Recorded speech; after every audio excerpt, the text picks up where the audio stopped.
Florian Zimmermann's vast collection of classic cars is more than a hobby, it's an investment. He started buying vintage cars when he worked at Mercedes-Benz and has built a collection of 300 vehicles. My last assignment within Mercedes was head of a classic center. And within this function, of course, I had to work a lot with classic cars, and I started at that time to collect my own cars.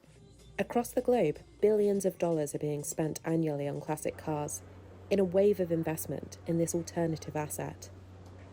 In 2022, a Mercedes-Benz 300 SLR Uhlenhaut Coupe from 1955 was sold for a whopping 135 million euros, about $149 million, making it the world's most expensive car ever sold. Vintage cars have risen 185% in value over the past decade, outstripping luxury rivals such as wine, watches and art, ranking second only to rare whiskies. That's according to Knight Frank's 2023 Wealth Report.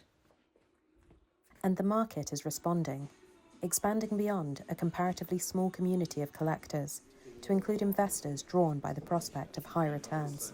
So besides the fun and the fun with the cars, it became also a serious investment for us. And as you see behind me, quite a number of cars now within our collection, which we keep for the future. But it's not a sector for the financially faint-hearted. Zimmermann says running costs for car collections, including hefty storage and insurance fees, could easily amount annually to 6% of the portfolio's value.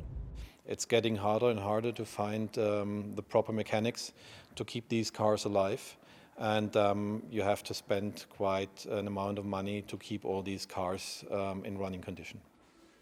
Nonetheless, the classic car market is expanding as the number of wealthy people also rises. Classic vehicle insurer Hagerty estimates there are about $80 billion worth of collective vehicle transactions a year globally, including all auctions and private sales.